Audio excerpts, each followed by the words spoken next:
Sierra West has 1 to 4 pioneers collecting resources in different ways to become rich and successful. Board and Dice provided this in exchange for an honest review. Sierra West has 4 modes. I'm going to focus on the suggested starter, Apple Hill. Players take a board, 8 starting cards plus 1 Apple Hill card, and all the bits in their color. The canoe and game die aren't needed for Apple Hill. Set the mountain base / wagon trail board out, then build the mountain with the 6 special Apple Hill cards plus the regular mountain cards. Use the rulebook to arrange the cards based on player count. Place the Apple homestead and supply tracks next to the mountain.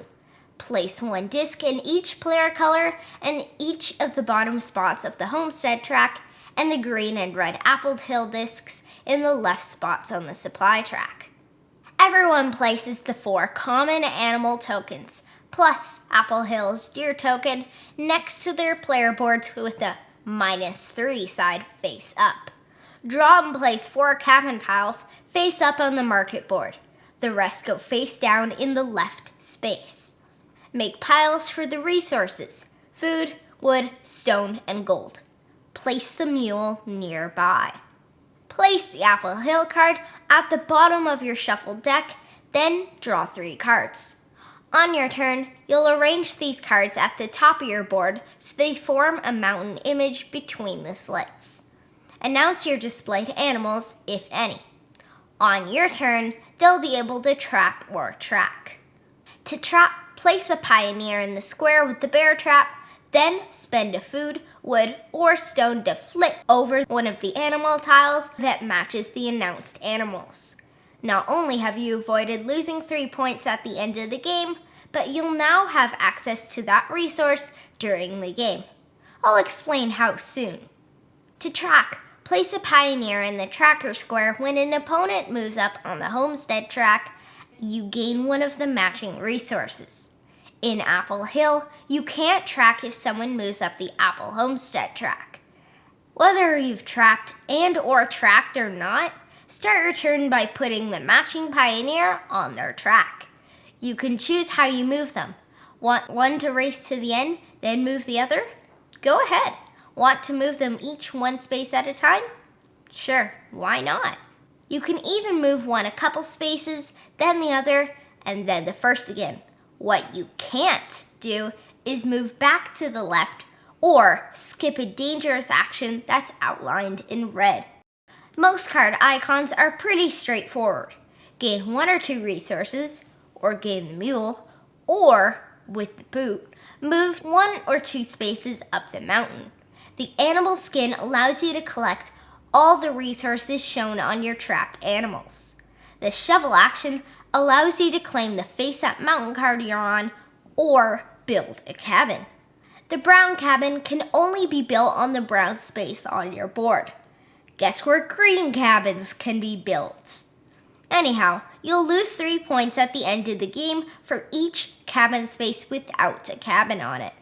That's already pretty rough, but there's another reason you'll want cabins.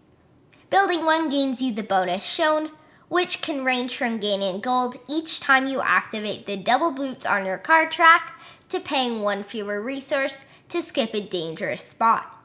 To explain this better, let's look at the cards again. Look under the shovel and bear spots.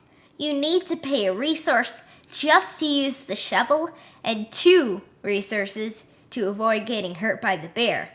Some cabins have an additional resource cost you'll need to pay.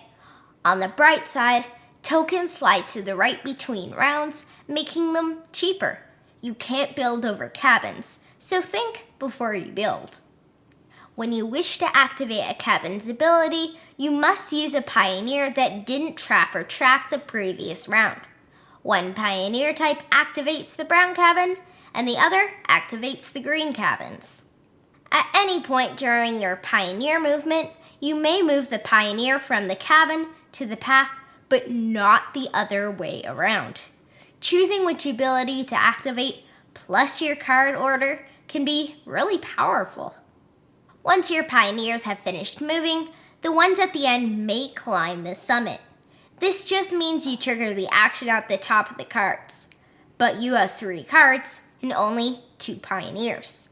That's where the mule comes in. The mule may be sent straight to the summit on your turn. Thanks, mule. Otherwise, keep the mule in the gray cabin so you can trade gold for a resource of your choice. Thanks again, mule. Let's finally look at the mountain. I mentioned boots allow you to climb 1 or 2 spaces. Boots also let you move your wagon. Why would you want to do that? Look at all the boots and resources you need to spend. Well, see the multiplier? Summit actions allow you to move up the homestead board. Depending on where you are on each track, you'll multiply that space by the wagon trail number. If you're at the top of any track in the homestead board and you're instructed to move up again, you gain the bonus shown at the top of that track. Apple Hill cards and the deer token will sometimes show a green and or red apple icon. In this case, you will move the matching tokens up the apple supply board. The gray apple in the hand means you harvest apples. Increase the apple supply track by the apples on the wagon trail. These cards also have unique summit actions. One allows you to spend green, red, or a combination for the shown resource. The other allows you to spend apples to move up the apple homestead track. As you claim face-up cards, those cards go either at the top of your deck or discard pile, your choice. Flip cards face up once the cards on top of them have been claimed. The cards with the small apple icon on the back are immediately moved to the bottom trail once revealed. When all Apple Hill Special Mountain cards have been moved to the trail, complete the current round. Now everyone gets one final turn. At the end of the game, score points based on the number of mountain cards collected. The scoring system is on your player board. Gain 1 point for each gold and boot token you have. Check your homestead position, then multiply it by your wagon multiplier. Subtract 3 points for untrapped animals and empty cabin spaces. There may be additional scoring rules depending on the mode you played.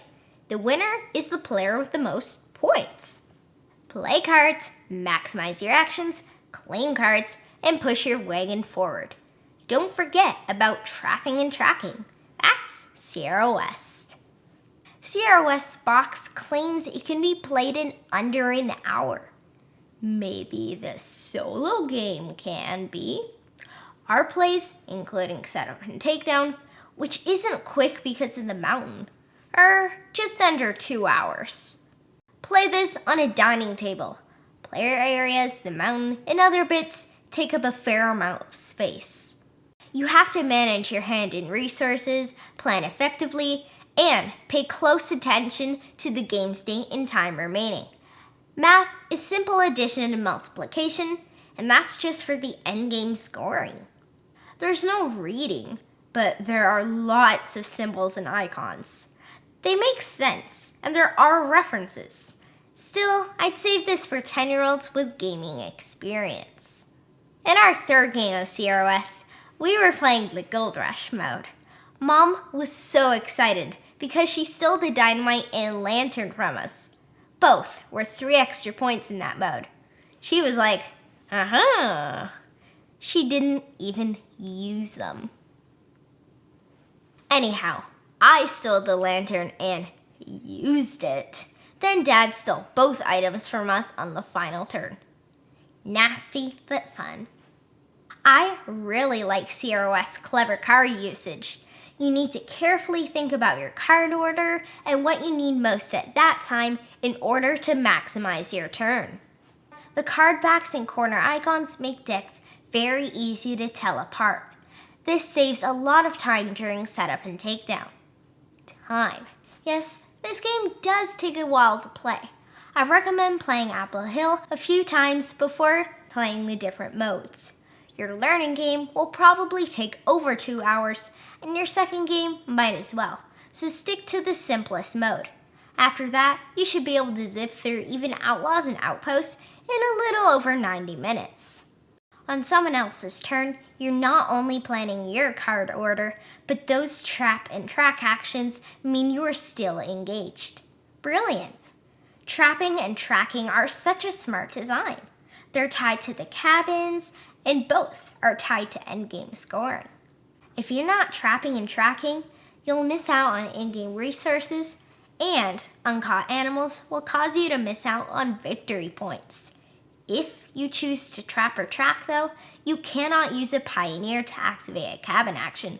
So why build cabins? Because, as I explained earlier, not doing so will also cause you to miss out on victory points. Genius design. Speaking of trapping animals, there's that unique one per mode. Maybe it's okay to miss out on a common animal on Dad's turn in case Mom makes the raccoon available. But what if the game ends soon? I'll talk about this in the final section, but there are 4 different modes in here. Even though the base game is similar, they really do feel different enough to stand out. In fact, as much as I like Apple Hill, it was my least favorite of the 4. If I had to rank them, I'd say Outlaws and Outposts, Gold Rush, Boats and Banjos, then Apple Hill. In Outlaws and Outposts, you don't reveal cards on the mountain until you've captured those outlaws. You'll have to manage a new resource, bullets, and I like how the luck of the dice roll can be mitigated by the sheriff badge and how far you've progressed on the trail. Gold Rush feels meaner because there are more items that can, and will, be stolen. While there's a die roll, you still get something when mining. It feels thematic. Are you going to strike it rich or come away with a handful of rocks? Boats and Banjos has the most resource trading and management, which is fun. The canoe movement is a twist over the straightforward wagon. I can't say enough good things about Sierra West. The game design is excellent, and even though it takes a pretty long time to play, things don't drag because of all the things you can do on your turn, let alone the things you can do on your opponent's turns.